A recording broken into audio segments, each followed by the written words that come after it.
ಚಿರುಗೆ ಇಂಚರ ಜೊತೆ ಕಳೆದ ಸಮಯವೆಲ್ಲ ನೆನಪಾಗಿತ್ತು.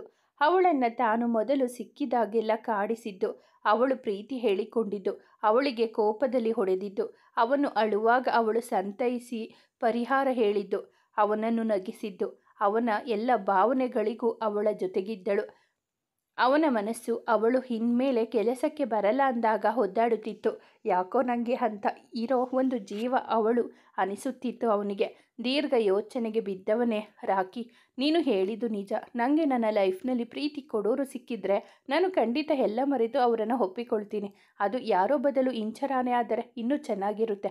ಅವಳು ನನ್ನ ತುಂಬ ಪ್ರೀತಿ ಮಾಡ್ತಿದ್ದಾಳೆ. ಅವಳೇ ನನಗೆ ಮೆಡಿಸಿನ್ ಆಗ್ತಾಳೆ. ಸೂಪರ್ ಚಿರು, ತಡ ಮಾಡಬೇಡ, ಹೋಗಿ ಮಾತಾಡು. ಇವಾಗ ಮಾತಾಡಲ್ಲ, ಸೀದಾ ಅವಳ ಮನೆಗೆ ಹೋಗಿ ಅಲ್ಲೇ ಮಾತಾಡ್ತೀನಿ. ಆದರೆ ಲೇಟ್ ಮಾಡಬೇಡ ಚಿರು, ಇಂಚರಾನ ಕಳ್ಕೊಂಬೇಡ ಅಂದ ರಾಕಿ. ಚಿರು ಇಂಚರ ಬಗ್ಗೆ ಯೋಚನೆಗೆ ಬಿದ್ದ. ಅವಳನ್ನೇ ಪದೇ ಪದೇ ನೆನಪಿಸಿಕೊಳ್ಳುತ್ತಾ ಕುಳಿತಿದ್ದ. ಮನೆಗೆ ಬಂದ ಇಂಚರ, ಇನ್ಮೇಲೆ ನನ್ನ ಎದುರಿಗೆ ಬರಲಿ, ಆ ಮೆಣಸಿನಕಾಯಿ ಅಲ್ಲೇ ಚಟ್ನಿ ಮಾಡಿ ತಿಂತೀನಿ. ಅಷ್ಟು ಹೇಳಿದ್ರು ಒಳ್ಳೆ ಹೇಗೆ ನಿಂತಿದ್ದ ದೆವ್ವದ ಥರ ಅವನನ್ನು ಅಂತ ಬೈದು ಒಂದು ರೂಮ್ ಹೊಕ್ಕಳು. ರಾತ್ರಿ ಊಟ ಮಾಡಿ ಮಲಗಲು ಬಂದವಳಿಗೆ ಅವನ ಫೋನ್ ಬರಲು ಕಟ್ ಮಾಡಿದಳು ಇಂಚರ. ಪದೇ ಪದೇ ಅವನ ಫೋನ್ ಮಾಡಿದಾಗ ಕಟ್ ಮಾಡುತ್ತಿದ್ದಳು. ಸ್ವಲ್ಪ ಹೊತ್ತಿನ ನಂತರ ಬಿಟ್ಟು ಮತ್ತೆ ಕಾಲ್ ಮಾಡಲು, ಏನ್ರಿ ಯಾಕೆ ಫೋನ್ ಮಾಡ್ತಿದ್ದೀರಾ? ನಿಮ್ಮ ಹತ್ರ ಮಾತಾಡಬೇಕು ಇಂಚರ. ಇವಾಗ ಎಂಥ ಮಾತು? ಓಹೋ, ನಾನು ಕೆಲಸ ಬಿಟ್ಟು ಬಂದೆ ಅಂತ ಖುಷಿಯಾಗಿ ಥ್ಯಾಂಕ್ಸ್ ಹೇಳೋಕೆ ಕಾಲ್ ಮಾಡಿದ್ರಾ? ಅದಲ್ಲ ರೀ. ಬೇಡ, ನೀವು ಏನೂ ಹೇಳೋದು ಬೇಡ. ನನಗೆ ನಿಮ್ಮ ಜೊತೆ ಮಾತಾಡೋಕೆ ಏನೂ ಇಲ್ಲ, ಬಾಯ್ ಅಂದು ಕಾಲ್ ಕಟ್ ಮಾಡಿದವಳೆ, ನಿಂಗೆ ಕೊಬ್ಬು ಜಾಸ್ತಿ, ಸ್ವಲ್ಪ ಕರಗಲಿ. ಫೋನ್ನಲ್ಲಿದ್ದ ಅವನ ಫೋಟೋ ನೋಡಿ ಹೇಳಿದವಳೆ ಅವನನ್ನು ನೋಡುತ್ತಾ ಮಲಗಿದಳು. ತಾಳ್ಮೆ ಕಡಿಮೆ ಈ ಹುಡುಗಿಗೆ. ಇನ್ನೂ ಇವಳ ಜೊತೆ ನನ್ನ ಮುಂದಿನ ಜೀವನ ಹೇಗೆ ಇರಬೇಡ ಅಂತ ನೆನೆದವನ ಮುಖದಲ್ಲಿ ಅರಿಯದ ಚಿಕ್ಕ ನಗು ಮೂಡಿತ್ತು. ಇಬ್ಬನಿ ತನ್ನ ದೈನಂದಿನ ಕೆಲಸ ಮುಗಿಸಿ ಬಂದ ರೂಮ್ನಲ್ಲಿ ಡೈರಿ ಹಿಡಿದು ಕುಳಿತವಳಿಗೆ ಅವಳ ಫೋನ್ ರಿಂಗ್ ಆಗಿ ತೊಂದರೆ ಕೊಡುತ್ತಿತ್ತು. ಹೆಸರು ನೋಡಿದಾಗ ತಿಳಿಯಿತು ತನ್ನವನ ಕಾಲ್ ಎಂದು. ಮಾತನಾಡುವ ಆಸೆಯಾದರೂ ಅವನ ಮೇಲೆ ಇದ್ದ ಕೋಪಕ್ಕೆ ರಿಸೀವ್ ಮಾಡದೇ ಇದ್ದಳು.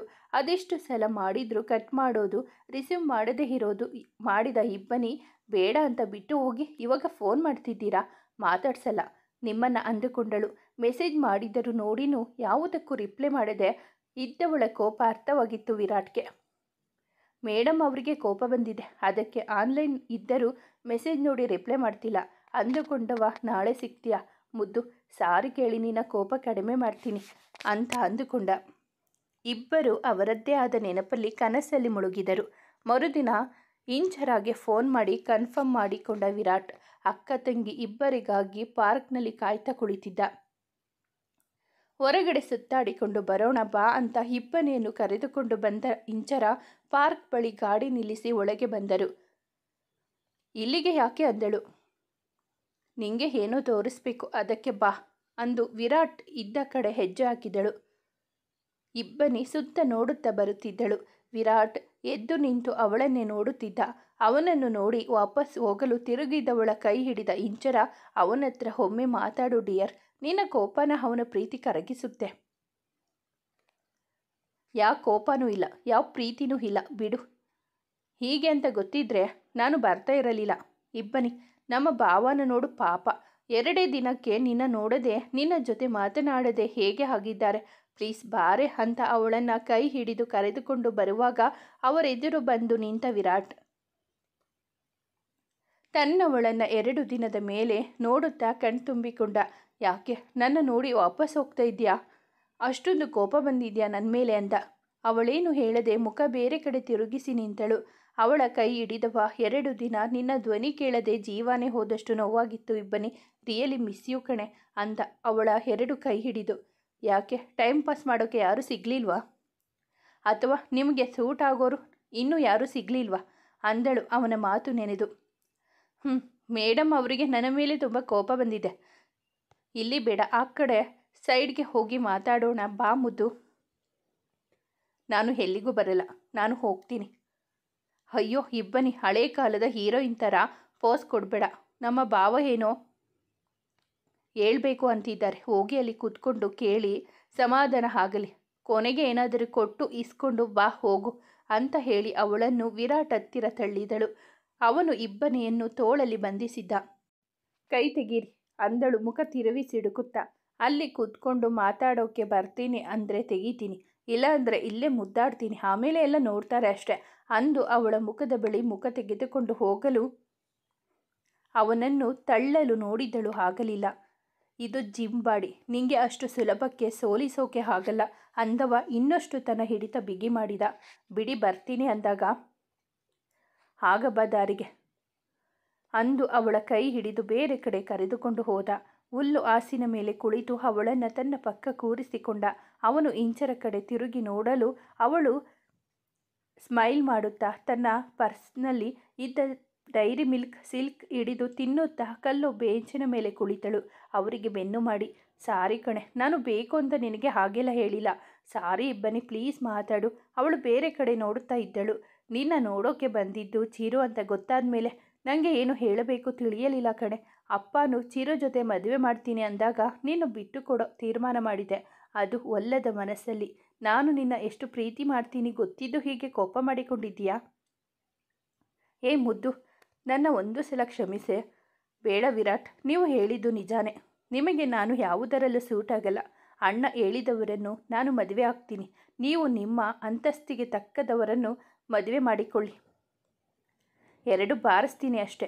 2 ದಿನಕ್ಕೆ 2 ನರ್ಕ ನೋಡಿದ ಹಾಗೆ ಆಗಿದೆ. ಇನ್ನು ಬೇರೆಯವರನ್ನ ಮದುವೆ ಅಂತೆ ಸತ್ತೇ ಹೋಗ್ತೀನಿ ನಾನು ಅಂದ. ಅವನ ಗಂಟಲು ಗದ್ಗದಿತವಾಗಿತ್ತು. ಅವನ ಮುಖ ನೋಡಲು, ನಿಜ ಕಣೆ, ಈ 2 ದಿನ ಹೇಗೆ ಇದ್ದೆ ನಿಂಗೆ ಗೊತ್ತಿಲ್ಲ ಕಣೆ. ನಿನ್ನೆ ಹಿಂಚರ ಬಂದು ಚಿರು ಮದುವೆ ಕ್ಯಾನ್ಸಲ್ ಮಾಡಿದ್ರು ಅಂದ ಮೇಲೆ ನಾನು ಊಟ ಮಾಡಿದ್ದು. ಅಲ್ಲಿಯವರೆಗೂ ನನಗೆ ಏನೂ ಬೇಕಿರಲಿಲ್ಲ ಗೊತ್ತಾ. ಎಲ್ಲ ಬಿಟ್ಟು ಕೂತ್ಕೊಂಡಿದ್ದೆ. ನಾನು ಇವತ್ತಿನವರೆಗೂ ಯಾವುದಕ್ಕೂ ಕಣ್ಣೀರು ಹಾಕಿದ್ದೆ ಗೊತ್ತಿಲ್ಲ ನನಗೆ. ಆದರೆ ನಿನ್ನ ವಿಷಯಕ್ಕೆ ಹತ್ತಿದ್ದೀನಿ ಅಂದರೆ ನೀನು ಯೋಚಿಸು ಇಬ್ಬನಿ, ನಾನು ಎಷ್ಟು ನಿನ್ನ ಪ್ರೀತಿಸ್ತೀನಿ ಅಂತ. ಅವತ್ತು ನೀವು ಹೇಳಿದಾಗ ನನಗೆ ಎಷ್ಟು ನೋವಾಗಿತ್ತು ಗೊತ್ತಮ್ಮ. ಅದಕ್ಕಿಂತ 2 ಪಟ್ಟು ನೋವು ನಾನು ತಿಂದಿದ್ದೀನಿ ಕಣೆ.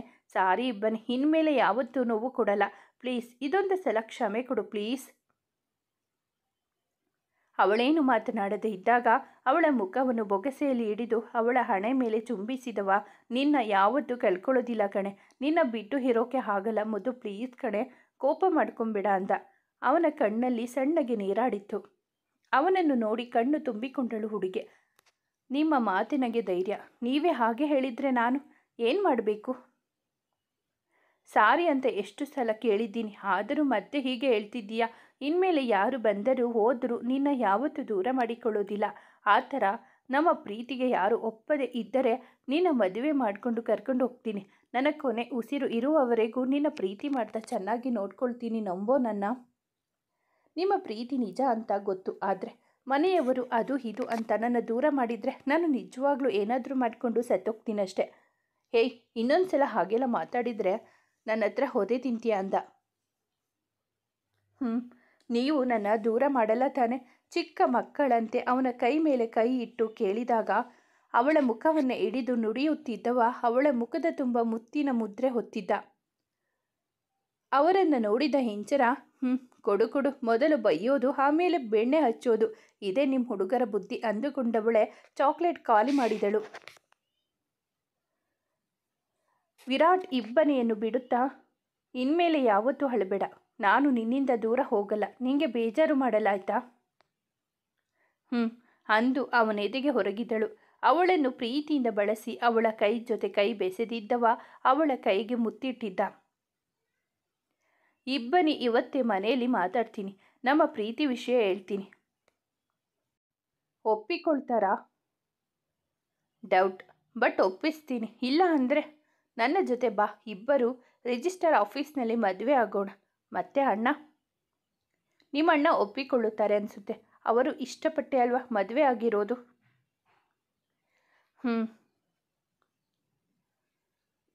ಲವ್ ಯು ಇಬ್ಬನಿ, ಟ್ರಸ್ಟ್ ಯು ವಿರಾಟ್. ಅವಳ ಮೇಲಿನ ಅವನ ಹಿಡಿತ ಇನ್ನಷ್ಟು ಬಿಗಿಯಾಗಿತ್ತು. ಇಂಚರ ಇದ್ದಾಳೆ, ಕೈ ತೆಗೀರಿ ಅಂದಳು. ಇಬ್ಬರು ಅವಳ ಕಡೆ ತಿರುಗಿ ನೋಡಲು ಇನ್ನೊಂದು ಚಾಕ್ಲೇಟ್ ತಿನ್ನುತ್ತಾ ಕುಳಿತಿದ್ದಳು ಚಿಕ್ಕ ಮಕ್ಕಳಂತೆ. ಇಂಚರ ಮಾತ್ರ ನಮಗೆ ಪಕ್ಕ ಹೆಲ್ಪ್ ಮಾಡ್ತಾಳೆ ಅಂದ. ನನಗೆ ಅವಳೇ ನೆನ್ನೆ ಧೈರ್ಯ ಹೇಳಿದ್ದು.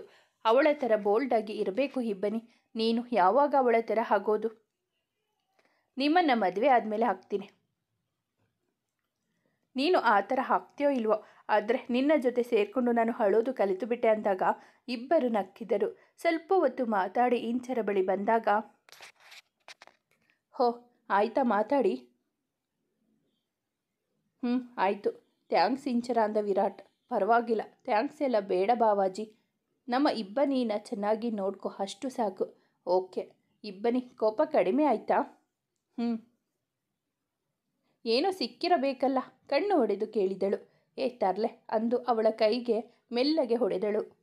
ಇಂಚರ, ನಿಮ್ಮ ಅಕ್ಕನಿಗೆ ಇಸ್ಕೊಳ್ಳೋದು ಅಷ್ಟೇ ಗೊತ್ತು, ಕೊಡೋದು ಗೊತ್ತಿಲ್ಲ ಅಂದ. ಅವನನ್ನು ಕಿರುಗಣ್ಣಲ್ಲಿ ನೋಡಿದಳು ಇಬ್ಬನಿ. ಮೂವರು ಸ್ವಲ್ಪ ಹೊತ್ತು ಮಾತಾಡಿ ಐಸ್ ಕ್ರೀಮ್ ಪಾರ್ಲರ್ ಹೊಕ್ಕು ಎಲ್ಲರೂ ತಿಂದು ಅಲ್ಲಿಂದ ಅವರಿಬ್ಬರು ಮನೆಗೆ ನಡೆದರು. ಅವನು ಆಫೀಸ್ ಕಡೆ ನಡೆದ. ತನ್ನ ಎಲ್ಲ ಕೆಲಸ ಮುಗಿಸಿ ಮಧ್ಯಾಹ್ನದ ಮೇಲೆ ಕಾರ್ತಿಗೆ ಫೋನ್ ಮಾಡಿದ ಚಿರು. ಕಾರ್ತಿಕ್ ಕೆಲಸದಲ್ಲಿ ಇದ್ದ ಕಾರಣ ಅವನನ್ನು ಮಾತನಾಡಲು ಮನೆಗೆ ಬರಲು ಹೇಳಿದ. ತಾನು ಏನು ಮಾತನಾಡಲು ಬರುತ್ತಿರುವುದಾಗಿ ತಿಳಿಸಿದ. ಸರಿ ಬರ್ತೀನಿ ಅಂದು ಅವನು ಹೇಳಿದಂತೆ ಮಧ್ಯಾಹ್ನ ಸಮಯಕ್ಕೆ ಕಾರ್ತಿ ಮನೆಗೆ ಬಂದಿದ್ದ. ಅವನು ಬಂದ ಸ್ವಲ್ಪ ಹೊತ್ತಿಗೆ ಅವರ ಮನೆ ಮುಂದೆ ಬಂದು ಬೈಕ್ ನಿಲ್ಲಿಸಿದ್ದ ಚಿರು. ಒಳಗೆ ಬಂದ ಚಿರುನ ಕಂಡು ಕುಳಿತಿದ್ದ ಇಬ್ಬನಿ ಎದ್ದು ನಿಂತು ಬನ್ನಿ ಕೂತ್ಕೊಳ್ಳಿ ಎಂದು ಹೇಳಿ ಸುಮ್ಮನೆ ನಿಂತಳು. ಕಾರ್ತಿ ಅವರು ಬಂದಿಲ್ವಾ? ಕುಳಿತುಕೊಳ್ಳುತ್ತಾ ಕೇಳಿದ. ಅಣ್ಣ ರೂಮಲ್ಲಿದ್ದಾನೆ, ಕರೀತೀನಿ ಅಂದು ಮೇಲೆ ಹೋದಳು ಇಬ್ಬನಿ. ವಿರಾಟ್ನ ಮೀಟ್ ಮಾಡಿ ಬಂದು ಮಧ್ಯಾಹ್ನದ ಊಟ ಮಾಡುತ್ತಿದ್ದಳು ಇಂಚರ. ಅಲ್ಲೇ ಟಿವಿ ನೋಡುತ್ತಾ ಕುಳಿತು. ಚಿರು ಬಂದಾಗ ಅವನ ಕಡೆ ತಿರುಗಿಯೂ ನೋಡಲಿಲ್ಲ ಅವಳು. ಅವನು ಅಲ್ಲೇ ಇದ್ದರೂ ತನಗೆ ಸಂಬಂಧವೇ ಇಲ್ಲ ಎಂಬುವಂತೆ ಕುಳಿತು ಊಟ ಮಾಡುತ್ತಿದ್ದವಳನ್ನೇ ನೋಡುತ್ತಿದ್ದ ಚಿರು. ಅಣ್ಣ, ಚಿರು ಅವರು ಬಂದಿದ್ದಾರೆ ಅಂದಾಗ ರೂಮ್ನಲ್ಲಿ ಬಟ್ಟೆ ಬದಲಿಸುತ್ತಾ ಇದ್ದವನು ಬಂದೆ ಅಂದ. ಅವನು ಕೆಳಗೆ ಹೋಗಲು ಅವನಿಂದ ಬಂದ ಇಬ್ಬನಿ ಮೆಟ್ಟಿಲ ಬಳಿಯಲ್ಲೇ ನಿಂತಳು.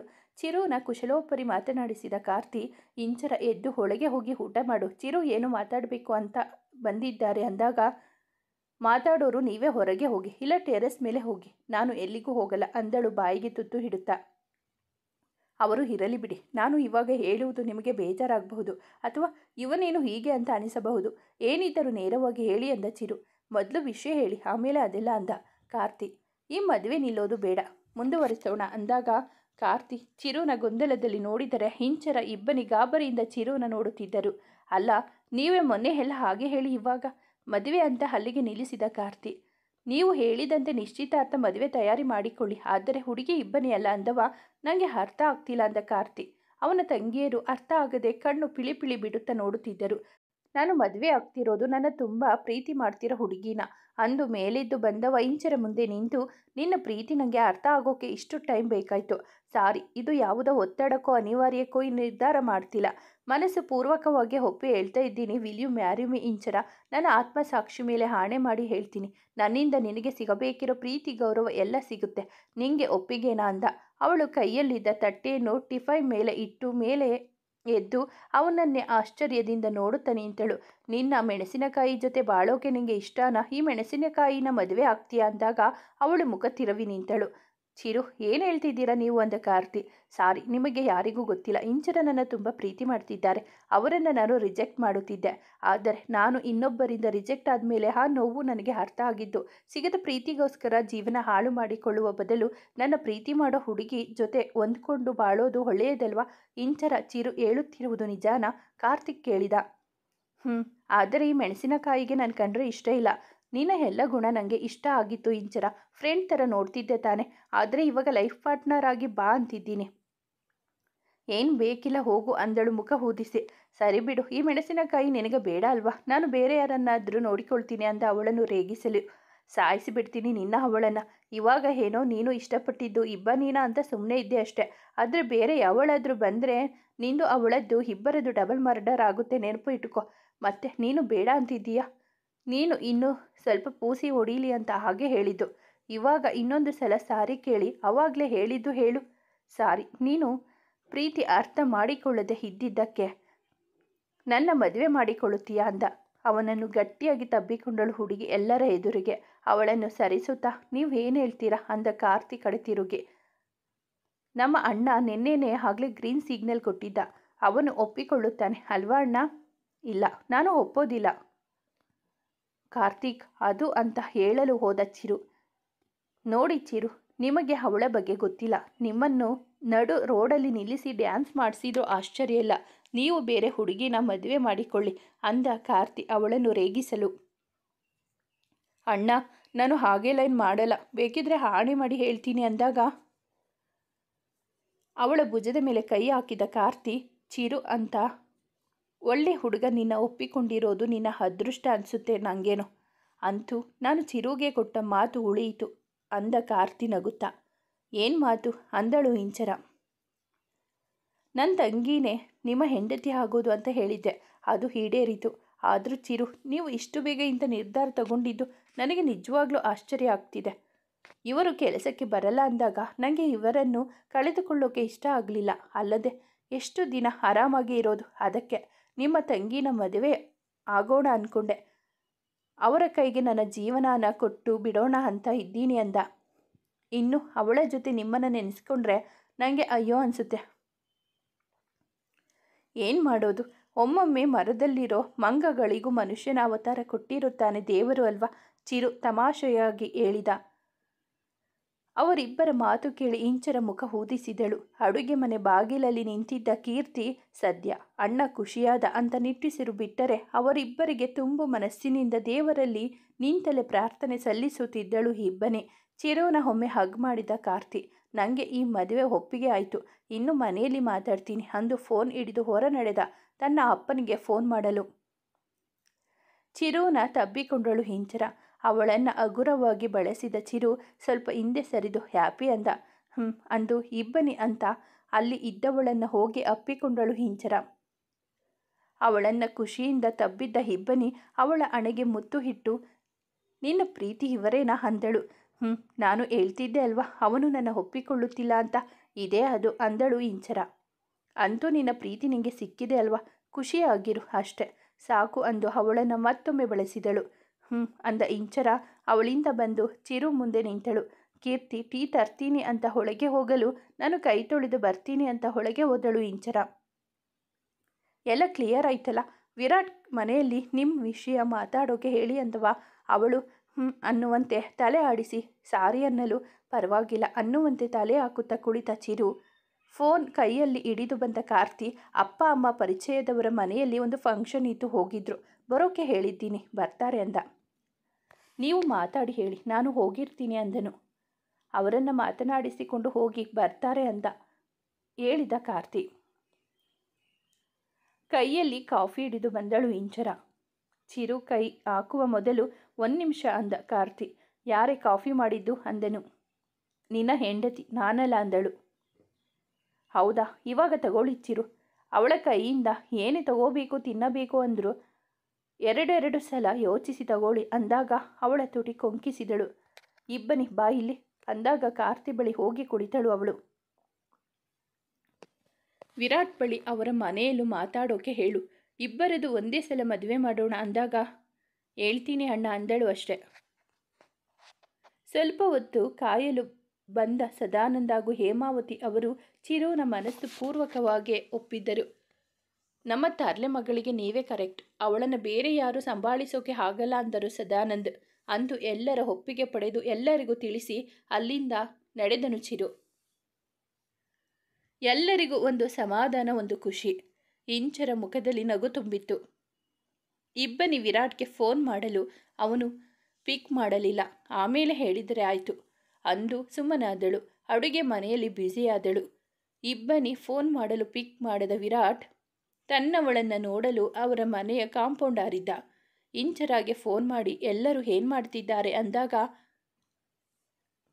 ಅಣ್ಣ ಹಾಲ್ನಲ್ಲಿ ಫೋನ್ ನೋಡ್ತಾ ಇದ್ದಾನೆ, ಕೀರ್ತಿ ಇಬ್ಬನಿ ಇಬ್ಬರು ಅಡುಗೆ ಮಾಡ್ತಾ ಇದ್ದಾರೆ, ಅಮ್ಮ ಸೀರಿಯಲ್ ನೋಡ್ತಾ ಇದ್ದಾರೆ, ಅಪ್ಪ ರೂಮ್ನಲ್ಲಿ ಬುಕ್ ಓದ್ತಾ ಇದ್ದಾರೆ. ಸಾಕಾ ಡೀಟೇಲ್ಸ್ ಇನ್ನೂ ಬೇಕಾ? ನೀನೇನು ಮಾಡ್ತಿದ್ದೀಯಾ?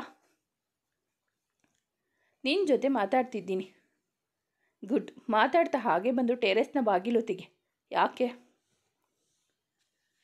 ಗೊತ್ತಾಗುತ್ತೆ ಬಾ. ಅಂದು ರೂಮಿನಿಂದ ಆಚೆ ಬಂದವಳೆ ಟೆರೆಸ್ ಬಾಗಿಲು ತೆಗೆಯಲು ಅಲ್ಲಿ ಮರೆಯಲ್ಲಿ ನಿಂತಿದ್ದ ವಿರಾಟ್ ವೈ ಅಂದ. ಅವನನ್ನು ನೋಡಿ ಹೆದರಿಕೆ ಆಗಿತ್ತು ಅವಳಿಗೆ. ನೀನು ಇಲ್ಲಿ ಹೇಗೆ ಬಂದೆ? ಸ್ವಲ್ಪನೂ ಭಯ ಇಲ್ವ ನಿಂಗೆ? ಭಯ ಯಾಕೆ? ಅದು ಸರಿ, ಇಲ್ಲಿಗೆ ಯಾಕೆ ಬಂದೆ? ಯಾರಾದರೂ ನೋಡಿದ್ರೆ? ಯಾರೂ ನೋಡಿಲ್ಲ. ನಿಮ್ಮ ಅಕ್ಕನ ಇನ್ನೂ ನೋಡಬೇಕು ಅನ್ನಿಸ್ತು, ಅದಕ್ಕೆ ಬಂದೆ. ಓಹೋ, ಮಧ್ಯಾಹ್ನ ನೋಡಿ ಮಾತಾಡಿ ಕೊಟ್ಟಿದ್ದು ಸಾಕಾಗಿಲ್ವಾ? ಇಲ್ಲ, ಅವಳ ಜೊತೆ ಇನ್ನೂ ಸ್ವಲ್ಪ ಟೈಮ್ ಕಳಿಬೇಕು. ಓಕೆ, ನಾನು ಹೋಗ್ತೀನಿ, ನೀನು ಹುಷಾರಾಗಿ ಬಾ ಅಂದು ಅಲ್ಲಿಂದ ಒಳಗೆ ಬಂದವಳೆ ಕೆಳಗೆ ಇಣುಕಿದಳು. ಎಲ್ಲ ಬ್ಯುಸಿ ಇದ್ದರು. ಅವಳು ಹೇಳುವ ಮೊದಲನೇ ಸಲ ಬಂದಂತೆ ಕಳ್ಳ ಬೆಕ್ಕಿನ ಹಾಗೆ ಹೆಜ್ಜೆ ಇಟ್ಟು ಇಬ್ಬನಿ ರೂಮ್ ಸೇರಿದ. ಅವಳು ಭಯವಾದರೆ ತೋರಿಸಿಕೊಳ್ಳದೆ ಹುಷಾರಾಗಿರು, ಇಬ್ಬನಿ ಬರ್ತಾಳೆ ಅಂದಾಗ, ಯು ಡೋಂಟ್ ವರಿ ಸ್ವೀಟ್ ನಾದಿನಿ, ನಾನು ಆರಾಮಾಗಿ ಇರ್ತೀನಿ ಅಂದವ. ಅವಳು ಕೆಳಗೆ ಹೋದಳು. ಎಲ್ಲರೂ ಊಟ ಮಾಡಿ ಸ್ವಲ್ಪ ಹೊತ್ತು ಕುಳಿತು ಇಬ್ಬನಿ ಜೊತೆ ಮೇಲೆ ಬಂದ ಇಂಚರ, ನಿಂಗೆ ಒಂದು ಸರ್ಪ್ರೈಸ್ ಇದೆ ಅಂದಳು. ಏನು? ನಿನ್ನ ರೂಮ್ನಲ್ಲಿದೆ, ಹೋಗಿ ನೋಡು. ಅವಳು ಹೇಳುತ್ತಿದ್ದ ಹಾಗೆ ರೂಮಿಗೆ ಬಂದ ಇಬ್ಬನಿ ಏನು ಅಂತ ನೋಡುತ್ತಿದ್ದಳು. ಅವಳಿಂದ ಬಂದ ಇಬ್ಬನಿಗೂ ಅವನು ಕಾಣದಿದ್ದಾಗ, ಏನಿದೆ ಇಲ್ಲಿ ಅಂದ್ಲು ಇಬ್ಬನಿ. ಇಲ್ಲೇ ಇದ್ದ. ಯಾರು? ನೀನು ಹುಡುಗ? ಏನು ಹೇಳ್ತಿದ್ದೀಯಾ? ಅವರು ಇಲ್ಲಿ ಬಂದಿದ್ದ ಕಣೆ ಅನ್ನುವಾಗ ಮರೆಯಿಂದ ಸರಿದು ಅವರೆದುರು ನಿಂತಿದ್ದ ವಿರಾಟ್. ಅವನನ್ನು ನೋಡಿ ಗಾಬರಿಯಾದ ಇಬ್ಬನಿ, ನೀವು ಯಾಕೆ ಬಂದ್ರಿ? ಯಾವಾಗ ಬಂದ್ರಿ? ನನಗೆ ಹೇಳಲೇ ಇಲ್ಲ, ಅವನ ಎದುರು ನಿಂತು ಕೇಳಿದಳು. ಲಾಸ್ಟ್ ಟೈಮ್ ಬಂದಾಗಲೂ ಹೇಳಿರಲಿಲ್ಲ ಅಲ್ವಾ? ಅಣ್ಣ ನೋಡಿದ್ರೆ? ನೋಡಲಿ ಬಿಡು, ಅವಾಗಲಾದರೂ ನಿಮ್ಮ ಅಣ್ಣ ನಮ್ಮ ಮದುವೆ ಮಾಡ್ತಾರೆ ಏನೋ. ವಿರಾಟ್ ಹೇಳಿ ಮಿಸಸ್ ವಿರಾಟ್. ಇಬ್ಬನಿ ಎರಡು ಕಡೆ ಹೆಗಲ ಮೇಲೆ ತನ್ನೆರಡು ಕೈ ಹಾಕಿದವನೇ, ನಿನ್ನ ನೋಡಬೇಕು ಅಂತ ತುಂಬ ಅನಿಸುತ್ತಿತ್ತು, ಅದಕ್ಕೆ ಬಂದೆ. ಬಂದಿದ್ದಕ್ಕೆ ಬೇಜಾರಾಯ್ತಾ? ಬೇಜಾರಲ್ಲ, ಎಲ್ಲ ಮನೆಯಲ್ಲಿ ಇದ್ದಾರೆ, ಗೊತ್ತಾದರೆ ಅಂತ ಅಷ್ಟೆ. ಹೋ ಇಬ್ಬನಿ, ನಿಂಗೆ ಗೊತ್ತಿದೆ ಅಲ್ವಾ ಎಷ್ಟು ಜೋಪಾನವಾಗಿ ಇದ್ದು ಹೋಗ್ತೀನಿ ಅಂತ, ಮತ್ತೆ ಯಾಕೆ ಭಯ? ಡೋಂಟ್ ವರಿ ಮುದ್ದು ಅನ್ನುತ್ತಾ ಅವಳ ಇನ್ನು ಸಮೀಪ ಸರಿದ. ಹಲೋ, ನಾನು ಇನ್ನೂ ಇಲ್ಲೇ ಇದ್ದೀನಿ ಅಂದಳು ಕೈಕಟ್ಟಿ ನಿಂತು ಅವರನ್ನೇ ನೋಡುತ್ತಿದ್ದ ಇಂಚರ. ನಿನ್ನ ಮರೆಯೋಕೆ ಆಗುತ್ತಾ? ಥ್ಯಾಂಕ್ಸ್ ಡಿಯರ್ ಅಂದ ವಿರಾಟ್ ಅವಳಿಗೆ ಕಣ್ಣು ಹೊಡೆಯುತ್ತಾ. ಅದೆಲ್ಲ ಬೇಡ. ಲಾಸ್ಟ್ ಟೈಮ್ ಅಂದರೆ ತಾವು ಇದಕ್ಕೂ ಮುಂಚೆ ಈ ಥರ ಬಂದಿದ್ರಾ ಅಂದಳು ಗಂಭೀರವಾಗಿ ಇವರ ಬಳಿಗೆ ಬಂದು. ಅಂದ ವಿರಾಟ್. ನಿಜ ಇಬ್ಬನಿ? ನನ್ನ ಬರ್ತ್ಡೇ ಇತ್ತಲ್ಲ, ಅವಾಗ ಬಂದಿದ್ರು.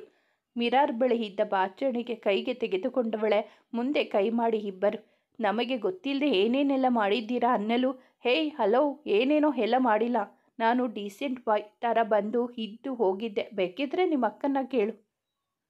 ಹೌದು ಇಂಚರ. ಆಹಾ, ಕಳ್ಳನ ಥರ ಗೊತ್ತಿಲ್ಲದೆ ಬರೋದು ಡೀಸೆಂಟ್ ಬಾಯ್ ಲಕ್ಷಣನ ಅಂದವಳೆ ಅವನ ಕೈಗೆ ಒಂದು ಏಟು ಕೊಟ್ಟಳು. ಅವತ್ತು ಬಂದಿದ್ದು ನಮಗೆ ಗೊತ್ತೇ ಆಗಿಲ್ಲ.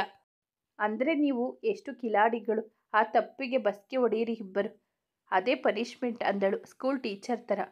ಐ ಮೀನ್ಸ್ ಊಟ ಬೈಟ್ ಅಂದ ವಿರಾಟ್. ಎಸ್ ಅಂದಳು ಇಂಚರ. ಅಂದ ಇಬ್ಬನಿಗೆ, ಮಾಡ್ತಿರೋ ಇಲ್ಲ ಎಲ್ಲರೂ ಬರೋ ಥರ ಕಿರ್ಚಿ ಬಿಡ್ಲಾ? ಏಯ್ ನೋ ಪ್ಲೀಸ್, ನಾನೇ ಮಾಡ್ತೀನಿ, ಇಬ್ಬನಿ ಬೇಡ ಅಂದ ವಿರಾಟ್. ಅವಳು ಹೇಳಿದಂತೆ ಬಸ್ಗೆ ಹೊಡೆಯಲು ಶುರು ಮಾಡಿದ. 1 2 4 6 8 9 10. ಉಫ್, ನೋಡು ನೀನು ಹೇಳ್ದಂಗೆ ಮಾಡಿದೆ. 3 5 7 ಅದೆಲ್ಲ ಎಲ್ಲಿಗೆ ಹೋದ್ವು ಅಂತ ಸ್ವಲ್ಪ ಹೇಳ್ತೀರಾ ಸರ್? ಐ ಥಿಂಕ್ ಅವೆಲ್ಲ ಆಟ ಆಡೋಕ್ಕೆ ಹೋಗಿರಬೇಕು. ಅವೆಲ್ಲ ಆಟ ಆಡಲಿ ಬಿಡು, ಇಷ್ಟೇ ಸಾಕಲ್ವಾ? ಸಾಕು, ಆದರೆ ಇಬ್ಬರಿಗೂ ಒಂದು ಜಾಸ್ತಿ ಪನಿಷ್ಮೆಂಟ್ ಕೊಡೋಣ ಅಂದ್ಕೊಂಡೆ. ಬೇಡ ಇಂಚರ ಪ್ಲೀಸ್ ಅಂದಳು ಮುಖ ಚಿಕ್ಕದು ಮಾಡಿ ಇಬ್ಬನಿ. ಅವಳ ಹತ್ರ ನಿಂತ್ಕೋ ಅಂದಳು ವಿರಾಟ್ಗೆ. ಅವಳು ಹೇಳಿದಂತೆ ನಿಂತ. ಹೆಗಲ ಮೇಲೆ ಕೈ ಹಾಕು. ಅವನು ಇಬ್ಬನಿ ಹೆಗಲ ಮೇಲೆ ಕೈ ಹಾಕಿ ಇನ್ನಷ್ಟು ಹತ್ರಕ್ಕೆ ಅವಳನ್ನು ಎಳೆದುಕೊಂಡು ನಿಂತವ. ಅವರನ್ನು ನೋಡಿದ ಇಂಚರ ಇಬ್ಬರನ್ನು ಸ್ವಲ್ಪ ಹೊತ್ತು ನೋಡಿ ಇಬ್ಬರಿಗೂ ದೃಷ್ಟಿ ತೆಗೆದು, ನಿಮ್ಮ ಜೋಡಿ ಸೂಪರ್ ಅಂದಳು. ಥ್ಯಾಂಕ್ಸ್ ಅಂದರು ಇಬ್ಬರು. ಓಕೆ, ಹುಷಾರಾಗಿರಿ, ಬಾಯ್, ನಾನು ಹೋಗ್ತೀನಿ ಎಂದು ಹೊರಟವಳಿಗೆ, ಹೋಯ್ ಅಂದ ವಿರಾಟ್. ಏನು? ತಿರುಗಿ ಅವನನ್ನು ನೋಡಿದಳು. ತನ್ನ ಜೇಬಿನಲ್ಲಿದ್ದ ಚಾಕ್ಲೇಟ್ ತೆಗೆದು ಕ್ಯಾಚ್ ಅಂತ ಅವಳ ಕಡೆ ಎಸೆದ. Wow, thanks. ಲಂಚಾನಾ? ಹೇಯ್ ಅಲ್ಲ, ಗಿಫ್ಟ್, ಇವತ್ತು ನಮ್ಮ ಹುಡುಗಿನ ಕರ್ಕೊಂಡು ಬಂದಿದ್ದಕ್ಕೆ. ಥ್ಯಾಂಕ್ಸ್ ಬಾವಾಜಿ, ಗುಡ್ ನೈಟ್ ಅಂದು ಅವಳು ಹೋದ ಮೇಲೆ ಬಾಗಿಲು ಹಾಕಿದ ಇಬ್ಬನಿ ವಿರಾಟ್ ಕಡೆ ನೋಡಲು, ನಿನ್ನ ತಂಗಿ ಇವಾಗಲೇ ಹೀಗೆ ಕಾಟ ಕೊಡ್ತಾಳೆ, ಇನ್ನು ನಮ್ಮ ಮದುವೆ ಆದಮೇಲೆ ನಮ್ಮ ಫಸ್ಟ್ ನೈಟ್ ದಿನ ಇನ್ನೆಷ್ಟು ಕಾಟ ಕೊಡಬೇಡ ಅಂದ ಕಣ್ಣು ಹೊಡೆದು ಅವಳನ್ನು ನೋಡುತ್ತಾ. ಅವಳ ಮುಖ ನಾಚಿಕೆ ಜೊತೆ ಸಂಜೆ ಕೆಂಪು ಹೊತ್ತಿತ್ತು. ಅವಳನ್ನು ಹತ್ತಿರಕ್ಕೆ ಎಳೆದುಕೊಳ್ಳುತ್ತಾ, ನಿನ್ನ ತುಂಬ ನೋಡಬೇಕು ಅನ್ನಿಸ್ತು ಇಬ್ಬನಿ, ಅದಕ್ಕೆ ಬಂದೆ. ನಾನೇನು ಬೇಡ ಅಂದಿಲ್ಲ, ಯಾರಾದರೂ ನೋಡಿದ್ರೆ ಅಂತ ಭಯ ಅಷ್ಟೆ. ಅವಳ ಮುಂಗುರುಳ ಸರಿಸುತ್ತಾ ತನ್ನ ಬಳಿ ಇದ್ದ ಇನ್ನೊಂದು ಚಾಕ್ಲೇಟನ್ನು ಸ್ವಲ್ಪ ಮುರಿದು ಅವಳ ಬಾಯಿಗೆ ಇಟ್ಟಿದ್ದ.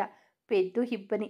ಅವನ ಯೋಚನೆ ಬಗ್ಗೆ ಗೊತ್ತಿಲ್ಲದೆ ಅದನ್ನು ತಿನ್ನಲು ಅವಳನ್ನು ಮುನಿಸಿನಿಂದ ನೋಡಿದವ. ನನಗೆ ತಿನ್ನಿಸದೆ ನೀನು ಒಬ್ಳೇ ತಿಂದ್ಬಿಟ್ಟೆಯಾ ಅಂದನು. ಸಾರಿ ಅಂದಳು. ಮತ್ತೊಮ್ಮೆ ಅವಳ ಬಾಯಿಗೆ ಚಾಕ್ಲೇಟ್ ಇಟ್ಟವ ತಾನು ಅವಳ ತುಟಿ ಹತ್ತಿರ ತುಟಿ ತೆಗೆದುಕೊಂಡು ಹೋಗಿ ಅದರಲ್ಲಿ ಸ್ವಲ್ಪವೇ ಕಚ್ಚಿ ತಿಂದಿದ್ದ. ಅವನ ವರಸೆಗೆ ನಾಚಿ ನಿಂತಳು ಹುಡುಗಿ. ಅವಳನ್ನು ತಬ್ಬಿಕೊಂಡು ಮೈ ಮರೆತು ನಿಂತನು. ಇಂಚರ ಎಲ್ಲರನ್ನು ನೋಡಿದಳು. ಆಗಲೇ ಎಲ್ಲರೂ ಲೈಟ್ ಆಫ್ ಮಾಡಿ ಮಲಗಿದರು. ತನ್ನ ರೂಮ್ ಒಕ್ಕವಳೆ ಚಾಕ್ಲೇಟ್ ತಿನ್ನುತ್ತಾ ಚಿರುಗೆ ಫೋನ್ ಮಾಡಿದಳು. ಮೊದಲೆಲ್ಲ ಕಟ್ ಮಾಡುತ್ತಿದ್ದ ಚಿರು ಅವಳ ಹೆಸರನ್ನು ನೋಡಿ ನಗುತ್ತಲೇ ಸ್ವೀಕರಿಸಿದ. ಏನು ಮಾಡ್ತಿದ್ರಿ, ಮಲಗಿದ್ರಾ? ಇಲ್ಲ, ಅಮ್ಮನತ್ರ ನಮ್ಮ ಮದುವೆ ಬಗ್ಗೆ ಮಾತಾಡ್ತಿದ್ದೆ. ಏನಂದ್ರು, ಒಪ್ಪಿದ್ರಾ? ಅಮ್ಮನಿಗೆ ನೀನಂದರೆ ತುಂಬ ಇಷ್ಟ, ಖುಷಿಯಿಂದಾನೇ ಒಪ್ಪಿದ್ರು. ನಿನ್ನ ಆಸೆ ಖುಷಿನೇ ಮುಖ್ಯ ಅಂತ ಹೇಳಿದರು. ವಾವ್, ಮತ್ತೆ ಮದುವೆ ಯಾವಾಗ ಆಗೋಣ?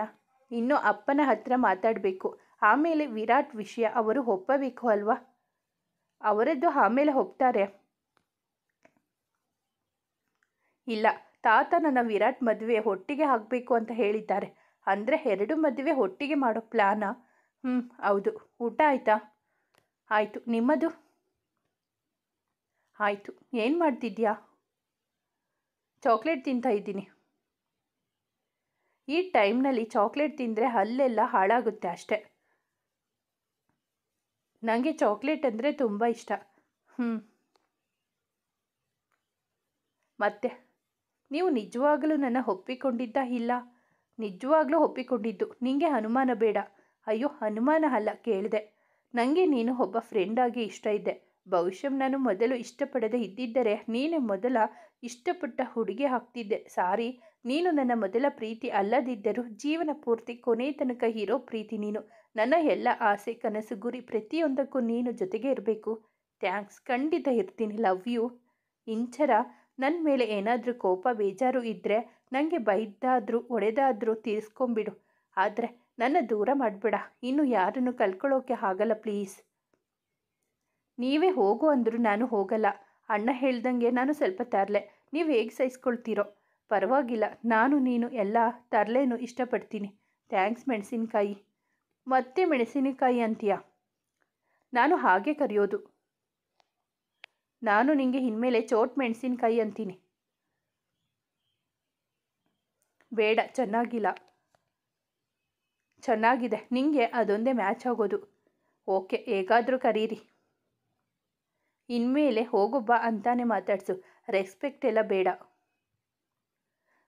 ಓಕೆ ಚಿನಿ. ಅವನದೊಂದು ಚಿಕ್ಕ ನಗು. ಇಬ್ಬರ ಮಾತು ಮುಂದುವರೆಯುವುದು. ಸ್ನೇಹಿತರೆ, ಈ ಕತೆ ನಿಮಗೆ ಇಷ್ಟವಾಗಿದ್ದರೆ ದಯವಿಟ್ಟು ಒಂದು ಲೈಕ್ ಮಾಡಿ. ನಮ್ಮ ಚಾನಲನ್ನು ಸಬ್ಸ್ಕ್ರೈಬ್ ಆಗಿ ಪಕ್ಕದಲ್ಲಿರುವ ಬೆಲ್ ಬಟನ್ ಕ್ಲಿಕ್ ಮಾಡಿ. ನಿಮ್ಮ ಫ್ರೆಂಡ್ಸ್ ಆ್ಯಂಡ್ ಫ್ಯಾಮಿಲಿಗೆ ಈ ಕಥೆಯನ್ನು ಶೇರ್ ಮಾಡಿ. ನಿಮ್ಮ ಅನಿಸಿಕೆ ಅಭಿಪ್ರಾಯವನ್ನು ಕಾಮೆಂಟಲ್ಲಿ ತಿಳಿಸಿ. ಕಥೆಯನ್ನು ಕೇಳಿದ್ದಕ್ಕಾಗಿ ಧನ್ಯವಾದಗಳು.